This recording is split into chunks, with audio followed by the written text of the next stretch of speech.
Welcome to MTN Outdoors. As the kids would say, we're getting major spring vibes right now.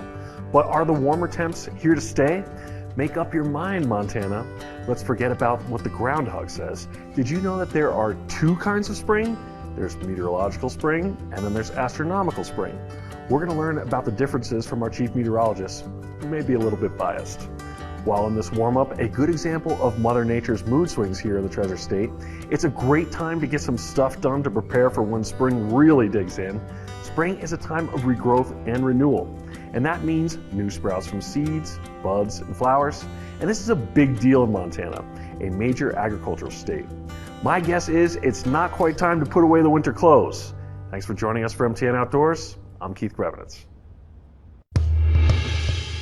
Meteorological spring began on March 1st, and you could certainly feel it this weekend. Meteorological spring is defined as the months of March, April, and May. This period is the transition between the three coldest and three warmest months of the year. Meteorological spring always begins on March 1st and ends May 31st. Meteorologists and climatologists prefer this period for spring because it aligns with the annual temperature cycle. This way, it's easier to track changes in weather patterns such as rising temperatures, melting snow, and the emergence of seasonal rainfall. This applies to meteorological summer, June, July, August, meteorological autumn, September, October, November, and meteorological winter, December, January, and February. While meteorological seasons are based on climate patterns and the calendar, astronomical spring is based on the Earth's tilt and orbit. The vernal equinox that marks the start of astronomical spring occurs when the sun crosses the equator. The timing of astronomical spring changes slightly each year. This year, it begins on March 20th. According to the astronomical calendar, March 1st is still winter. Nearly 3 weeks of March are winter. And according to the astronomical calendar, December 1st is still autumn, and nearly 3 weeks of December are autumn. However, average temperatures are warmer in March than in December across Montana. With the meteorological seasons, it makes sense that the warmer month of March would be considered spring and the colder December be winter. And now you're a little more weather-wise. Producers looking to add value to what they grow have even more options thanks to Ag Processing Solutions of Great Falls. And with a major expansion underway, even more of those innovative ideas have an opportunity to blossom. You know, we started in a pole barn. Ag Processing Solutions has come a long way in 7 years. Gives you an idea at least what it can do. Andrew Bishop started the company as an engineering firm. We're out designing large-scale crush plants, large-scale cleaning facilities. That's how we primarily make money. Their resume includes facilities like Pardue Grain in Cut Bank, Montana Specialty Mills in Great Falls, and Bruce Seed in Townsend. In the last 2 years, we designed over $100 million worth of agricultural processing facilities. As APS grew, the evolution was far from over. We came up with some different processing technologies surrounding hemp processing. That eventually led to becoming a specialty crop processing hub, focusing primarily on Montana-grown commodities. Anything that can be grown in Montana, we can figure out a way to add value to it. APS helped a Bozeman-based company process lentils for protein-packed waffles. While they welcome commodities from Big Sky Country, they've used rice straw from Missouri to help another Bozeman-based business create environmentally friendly footwear. And the expansion continues. Over the last year, APS has added 7,000 square feet and more than $1 million worth of equipment. Some of the capabilities we have is we can separate wheat from lentils at 60,000 pounds an hour. We can pellet your different commodities you want to pellet, whether it be canola meal, whether it be alfalfa at anywhere from 4 ton an hour to 8 ton an hour. Bishop, a dryland farmer from Brady, is even working on innovations for his own farm. He hopes to process the problematic weed and herbicide-resistant kochia into a fertilizer supplement. If I can cut my fertilizer bill in half by utilizing organic matter like kochia, that is a win for me. With a seemingly unlimited field of value-added opportunities, every day at APS is an adventure. I kind of look at this place with all this equipment as kind of Charlie's chocolate factory, but without the chocolate. Bishop says rolling with the changes is important because agriculture is cyclical.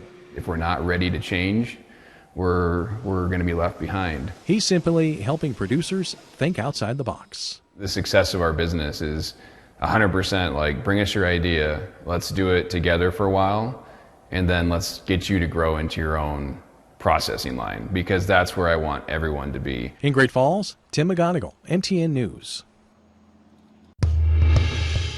With the warmer weather and snow starting to thaw, it's a good time to start thinking about tree and lawn work, doing this before spring arrives. Zach Mathis has loved falling wood since his childhood. I've always enjoyed running chainsaws and just enjoy it. It's a good time for me. I mean, these saws are great saws. Zach is the owner of Big Sky Tree Service and says that now is the time to start thinking about trees on your property to see if they need to be trimmed or removed altogether. If you want to remove them right now is a really great time while the lawn is still kind of dead and stuff, and you don't have to worry as much about stuff. Before you trim, check to see if your trees are dead. Look for peeling bark, discoloration, or branches that aren't budding. If you have a dead elm tree, it could be a bigger problem. Now would be a good time to go through your backyard to see if you have any dead American elms that could have died from Dutch elm disease. Todd Szymanski is the city's forester with Great Falls and said it's best to check and remove dead trees now rather than later in the tree's yearly cycle. You always want to trim your trees before they leaf out. Tree trimming does not only make the tree look better, it also makes it safer. You get good branch structure on it. You know, they can become overgrown, weak branches. If you live in the Boulevard district of town, you pay a fee for the city to manage your trees. If you are outside of the Boulevard district, it is up to the property owner. We can advise on what to do if they have any questions. Tree trimming is a busy profession, and usually these companies are booked out weeks or months in advance, so it's better to figure it out now before it gets too late. In Great Falls, I'm Tommy Lynch, MTN News. We now return to MTN Outdoors. Agriculture is a backbone of Montana. Growing crops, raising animals, and managing forests and waters is a big priority. As we saw before the break, for you people at home, right now is a great time to trim those trees and bushes. Trees give us so much. We know they clean our air, they provide us shade, resources, and they are easy on the eyes. Nearly 250,000 acres in Montana are made up of land designated as tree farms. We're going to learn what it takes to become certified by the American Tree Farm System. Like I mentioned earlier, Montana is an ag state, and to grow things, you need plenty of water. But we all know that water is one of our most precious resources, so we have to make sure we don't waste it if we can help it. Agriculture isn't all plants. Ranch life has given life to great rodeo culture here. Kids grow up competing and learning how to be true Montana cowboys. Montana has more than 600 tree farms, covering over 237,000 acres of land. These tree farmers do more than you might expect. They are good forest stewards. They care about the land that they sit on. To be certified by the American Tree Farm System, the tree farmer must own 10 or more woodland acres and have a management plan to keep their forests healthy and growing quality trees. A managed forest is often called a tree farm, but it doesn't mean it's in little straight rows of trees. And every year, each state selects an outstanding tree farmer of the year.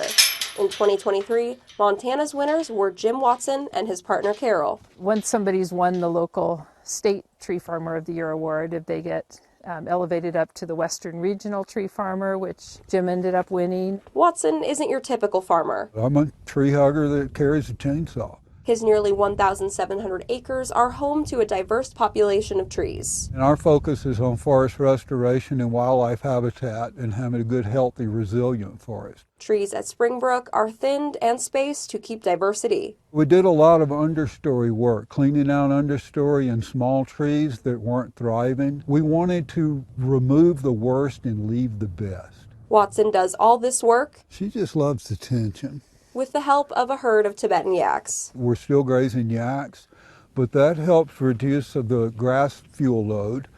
It helps with wildfire, but it also helps with general forest management. And limiting fuels reduces a bigger threat. So we're guarding against wildfire, so we don't want the trees crowded too close together, because then if a big fire comes through, they can run through the crowns. Watson's property has the seal of approval from fire management organizations like the U.S. Forest Service and DNRC. He has islands of fuels where trees are kind of pocketed together, but again, there's that large space in between where that fire intensity is able to drop down and that flame length then will also and be a more approachable and safer to access fire. Yeah, that's like a great situation to walk into, or it's a great hand to be dealt as a firefighter. For Watson, being a tree farmer and using the program's resources have set the course for the rest of his days. There's more to do every day than possibly can be done, so I just pick and choose what I enjoy. In Kalispell, Emily Brown, MTN News.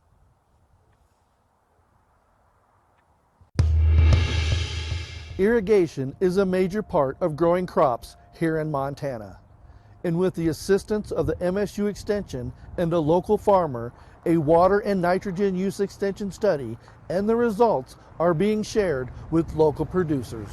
Well, so far it's been going good. I mean, we're trying to pull a lot of data off them fields with the new technology, the instruments that they're using, and we're trying to measure how much water goes down with my irrigation applications, and along with that, how much nitrogen might be also going down through the soil. So we're trying to get an efficient use out of that water and an efficient use out of that nitrogen by not pushing it too deep and losing it through the system.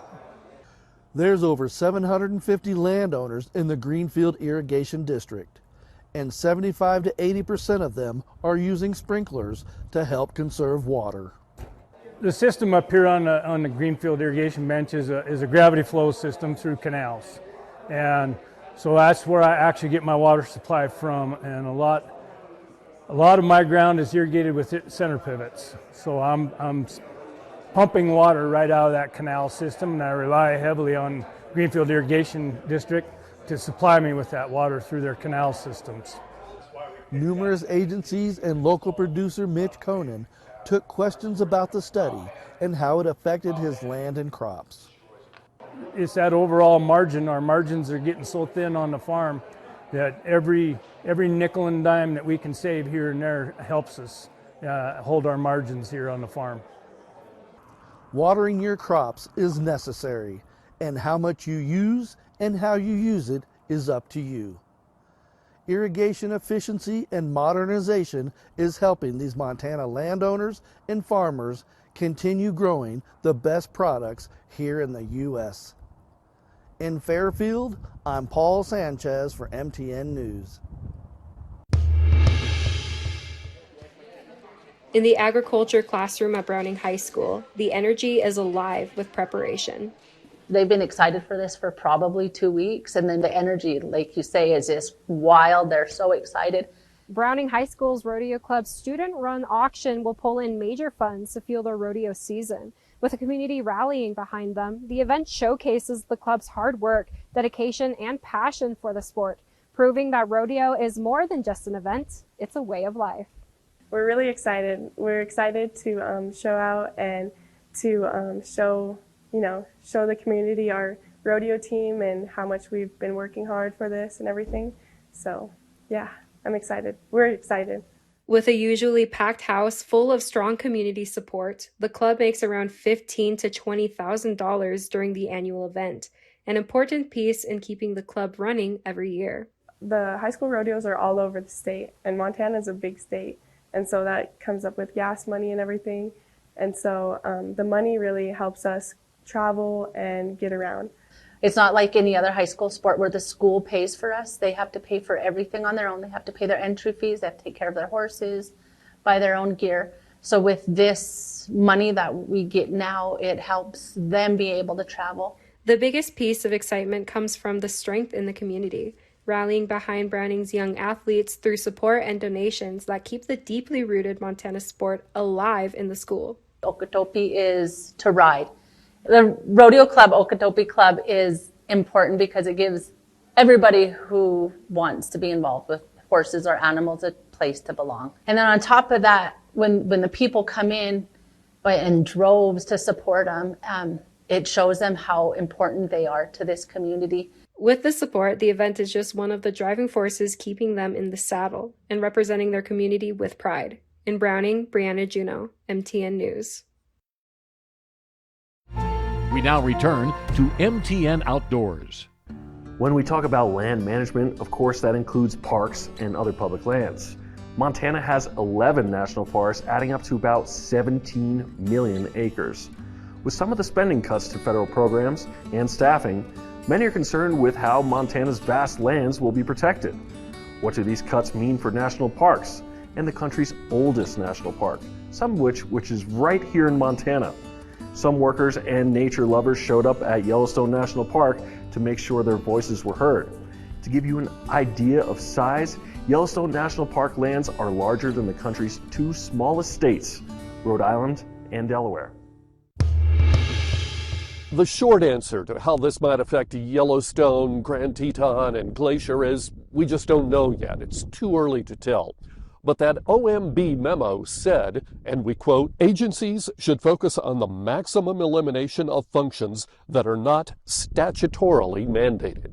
Shocked and deeply concerned and worried, not only for our business, but for our community and our public lands. A judge's ruling now orders the federal government to reinstate probationary workers. We don't know yet whether people will be getting their jobs back. The memo certainly seems to leave a lot to interpretation, but there are some guidelines. For instance, OMB says parks need to identify all agency components and employees not typically designated as essential during a lapse in appropriations.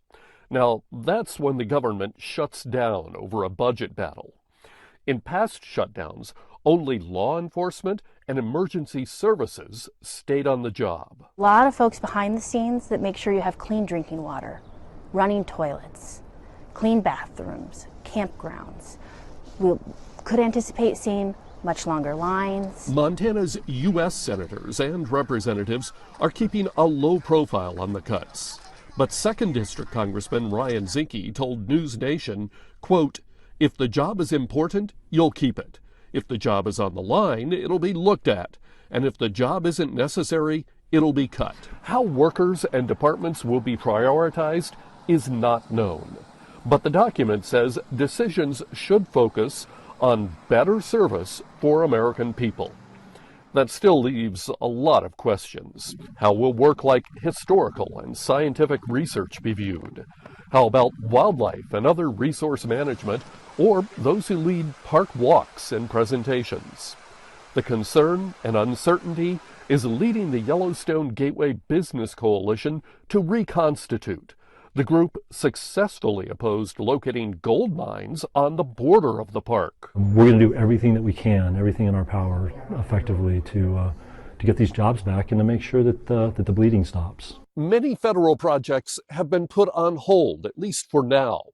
Whether that means big projects in Yellowstone, like this new bridge over the Yellowstone River, will be delayed is unknown. It is incredibly important that community members continue to reach out to our delegation. We know that they care about Yellowstone, and they need to hear these concerns directly from impacted people. A final plan for downsizing is to be submitted for approval by April 14th. Layoffs could begin as early as mid-May. In Yellowstone National Park, John Shearer for MTN News. Hundreds of people gathered here at America's oldest national park to protest the firings of probationary National Park Service employees. And they're just one group of many across Montana and the country making their voices heard. Yellowstone National Park's 153rd birthday on Saturday was celebrated a bit differently than in years prior.